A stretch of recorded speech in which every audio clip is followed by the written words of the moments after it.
आज हम भारतीय इतिहास के दो महत्वपूर्ण धार्मिक सुधार आंदोलनों, बौद्ध धर्म और जैन धर्म का अध्ययन करेंगे।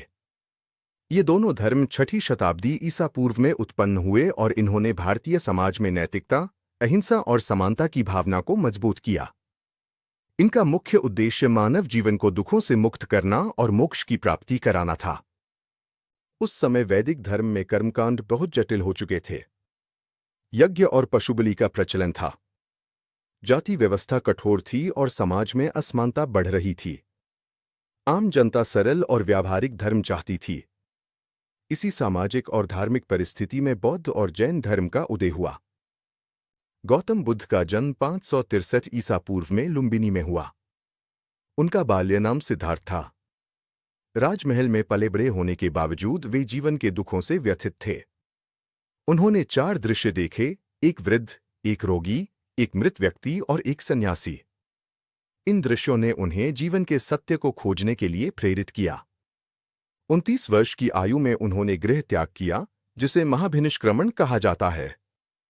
कठोर तपस्या के बाद बोधगया में बोधि वृक्ष के नीचे उन्हें ज्ञान प्राप्त हुआ। इसके बाद वे बुद्ध कहलाए। उन्होंने सारनाथ में अपना पहला उपदेश दिया और जीवन भर लोगों को करुणा और सत्य का मार्ग सिखाया। बुद्ध ने 4 आर्य सत्यों का उपदेश दिया। पहला, संसार दुखमय है। दूसरा, दुख का कारण तृष्णा है। तीसरा, दुख का निवारण संभव है। चौथा, दुख से मुक्ति का मार्ग अष्टांगिक मार्ग है। ये 4 सत्य बौद्ध धर्म की आधारशिला हैं।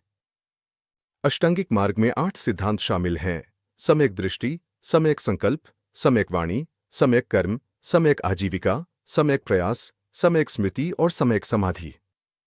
बुद्ध ने मध्यम मार्ग अपनाने की शिक्षा दी, अर्थात न तो अत्यधिक भोग और न ही अत्यधिक तपस्या। बुद्ध के महापरिनिर्वाण के बाद उनके उपदेशों को सुरक्षित रखने के लिए प्रथम बौद्ध संगीति राजगृह में आयोजित हुई। इसकी अध्यक्षता महाकश्यप ने की और इसका संरक्षण मगध के राजा अजातशत्रु ने किया। इस संगीति में सुत्त और विनय पिटक का संकलन किया गया।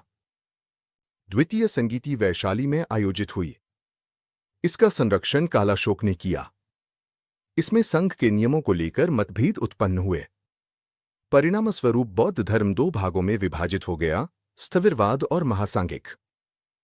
तृतीय संगीति पाटलिपुत्र में सम्राट अशोक के संरक्षण में आयोजित हुई।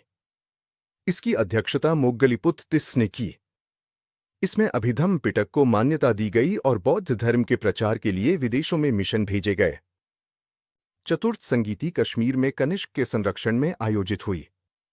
इसमें महायान संप्रदाय को बढ़ावा मिला और संस्कृत भाषा में ग्रंथों का संकलन किया गया। इससे बौद्ध धर्म का विस्तार मध्य एशिया और चीन तक हुआ। समय के साथ बौद्ध धर्म 3 प्रमुख संप्रदायों में विभाजित हो गया। हीनयान, जिसे थेरवाद भी कहा जाता है, मूल शिक्षाओं पर आधारित था। महायान में बुद्ध को ईश्वर तुल्य माना गया और मूर्ति पूजा का विकास हुआ। वज्रयान में तांत्रिक तत्वों का समावेश हुआ। अब हम जैन धर्म की ओर बढ़ते हैं। जैन धर्म के अनुसार 24 तीर्थंकर हुए। अंतिम और 24वें तीर्थंकर महावीर स्वामी थे। यह धर्म अहिंसा, तपस्या और आत्मसंयम पर आधारित है। महावीर स्वामी का जन्म 540 ईसा पूर्व में कुंडग्राम में हुआ। 30 वर्ष की आयु में उन्होंने संन्यास लिया और 12 वर्षों तक कठोर तपस्या की। उन्हें कैवल्य ज्ञान प्राप्त हुआ। उन्होंने अहिंसा और सत्य का संदेश दिया। 72 वर्ष की आयु में पावापुरी में उनका निर्वाण हुआ। जैन धर्म 5 महाव्रतों पर आधारित है: अहिंसा, सत्य, अस्तेय, ब्रह्मचर्य और अपरिग्रह। जैन धर्म में अहिंसा को सर्वोच्च स्थान दिया गया है। यह आत्मसंयम और नैतिक जीवन पर बल देता है। जैन धर्म के त्रिरत्न हैं: सम्यक दर्शन, सम्यक ज्ञान और सम्यक चरित्र। इन तीनों के पालन से मोक्ष की प्राप्ति संभव है। महावीर स्वामी के निर्वाण के बाद जैन धर्म 2 प्रमुख संप्रदायों में विभाजित हो गया: श्वेतांबर और दिगंबर। श्वेतांबर साधु सफेद वस्त्र पहनते हैं और महिलाओं को मोक्ष संभव मानते हैं। दिगंबर साधु वस्त्र त्याग करते हैं और कठोर तपस्या पर बल देते हैं। बौद्ध और जैन धर्म दोनों अहिंसा, कर्म और मोक्ष में विश्वास करते हैं। दोनों ने वैदिक कर्मकांडों का विरोध किया और सामाजिक समानता को बढ़ावा दिया।